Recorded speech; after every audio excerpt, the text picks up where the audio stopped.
आरती गणेश पूजनानंतर आपण आरती म्हणतो. आरती ही ओरडून म्हणायची नसते. आर्त स्वरामध्ये, मधुर स्वरामध्ये आरती म्हटली पाहिजे. म्हणजे बघा, आरती ऐकल्यानंतर माणसाला प्रसन्नता वाटली पाहिजे, वातावरण प्रसन्न व्हायला पाहिजे आणि तसं ते होत असतं. फक्त आरती ही आर्त स्वरात म्हणायची आणि महत्त्वाची गोष्ट ओरडून म्हणायची नाही. तसंच ती शुद्ध म्हणायला पाहिजे. आपल्याकडे गणपतीची जी आरती केलेली आहे, सुख करता दुःख करता आपण म्हणतो, ती समर्थ रामदासाने रचलेली आहे. बघा, आरती कुणी रचली आहे हे आरतीच्या शेवटच्या ओळीमध्ये दिलेलं असतं आणि त्या माणसाचं नाव असतं. आपल्याकडे समर्थ रामदासांनी आरती लिहिलेल्या आहेत. गोसावी नंदन यांच्या काही आरती आहेत. अंकुशधारी यांच्या काही आरती आहेत. मोरया गोसावी हे तर गणपतीचे महान भक्त होते आणि म्हणूनच आपण त्यांचं नाव जोडतो गणपतीमध्ये. गणपती बाप्पा मोरया हे का म्हणतो, तर मोरया गोसावींचं सुद्धा नाव घेतो. म्हणजे बघा, ईश्वराचं नाव आणि त्याच्याबरोबर भक्ताचं नाव असं याच ठिकाणी झालेलं आहे. गणपती बाप्पा मोरया असं म्हणतो.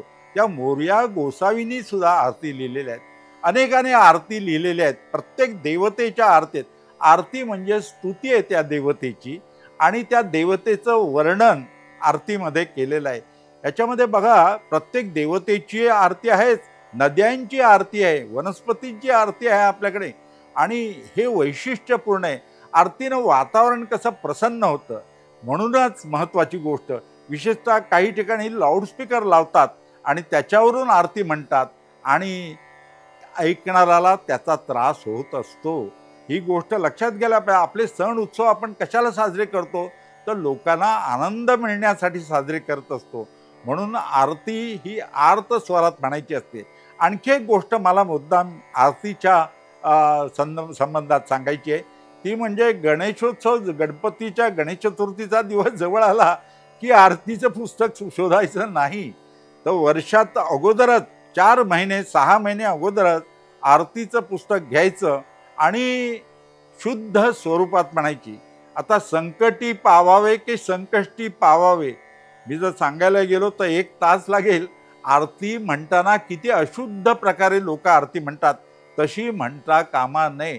शुद्ध शब्द पाहिजे, शब्दोच्चार शुद्ध पाहिजे आणि तो प्रसन्नता, गोडवा पाहिजे, त्याच्यामध्ये माधुर्य पाहिजे आणि ते ऐकल्यानंतर मन प्रसन्न व्हायला पाहिजे.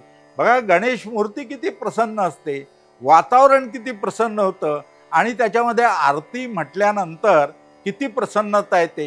ही प्रसन्नता घरात यायला पाहिजे असेल तर वर्ष अगोदरच 4 महिने आरती शुद्ध स्वरूपात म्हणा.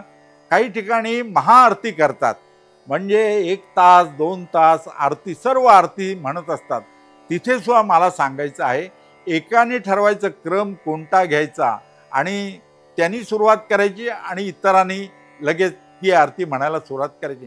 काही लोकांच्या तर आरती पाठ आहेत, कारण गेयत आहे त्याच्यामध्ये, कुणी आरती केली ते आपल्याला कळतं आणि आरतीमध्ये त्या देवतेचं महत्त्व आपल्याला वर्णन केलेलं आढळतं. तेव्हा आरती ही इतकी माधुर्यानं म्हणायची की ऐकणारा बरं वाटलं पाहिजे, त्याला आनंद वाटला पाहिजे, प्रसन्नता वाटली पाहिजे. ही गोष्ट आपण लक्षात घ्यायला पाहिजे. महिलांनी गणेश पूजन केलं तर चालतं का, हा प्रश्न अनेक वेळा विचारला जातो. का महिलांनी म्हणू नये, गणेश पूजन करू नये? हो, कसं नाहीये.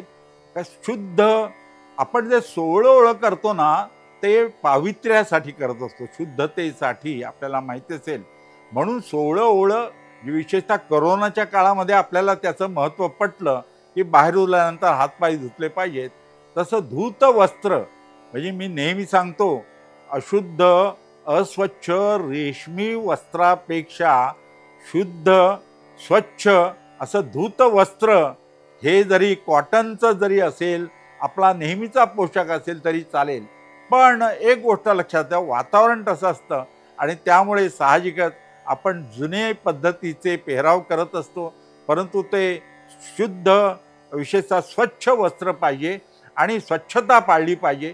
आणि मग पुरुषानं पूजा केली तरी चालेल किंवा महिलेने केली तरी चालेल.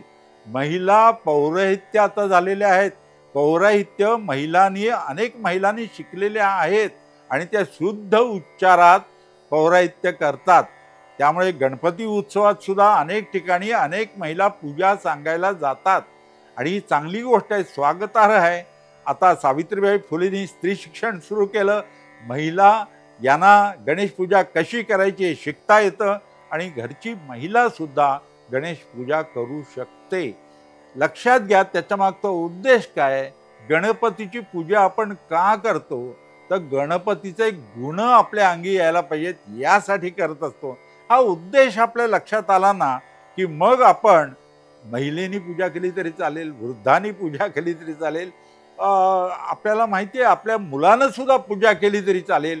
फक्त त्याच्या हातून व्यवस्थित पूजा पार पडली पाहिजे, श्रद्धा पाहिजे, भक्ती पाहिजे आणि हे प्रशिक्षण पूजेचं हे घरातील प्रत्येकाला सुद्धा द्यायला हरकत नाही. लक्षात घ्या पूजा करताना विशेषतः फुलं वाहतो किंवा पत्री वाहतो, दुर्वा वाहतो, ह्या ओल्या असता कामा नयेत. म्हणून त्या सुकवलेल्या पाहिजेत. कारण आपल्याला माहिती आहे गणेश मूर्ती ही मातीची मूर्ती असते आणि त्यामुळं पाणी त्याच्यावरती जास्त पडता कामा नये, ही गोष्ट लक्षात घ्यायला पाहिजे. आणि त्या दृष्टीने जर आपण काळजी घेतली तर आपल्याला प्रसन्नता मिळते आणि आपण गणेश मूर्तीचं विसर्जन करीपर्यंत गणेश मूर्तीसुद्धा जशी शुद्ध प्रसन्न आहे ना तशीच ती राहते. कारण प्रसन्नता हेच या पूजेमागचं सूत्र आहे आणि भक्ती ही पाहिजे, श्रद्धा पाहिजे आणि महत्त्वाची गोष्ट म्हणजे गणेशाचे गुण आपल्या अंगी यायला पाहिजेत. ही गोष्ट आपण लक्षात ठेवायला पाहिजे.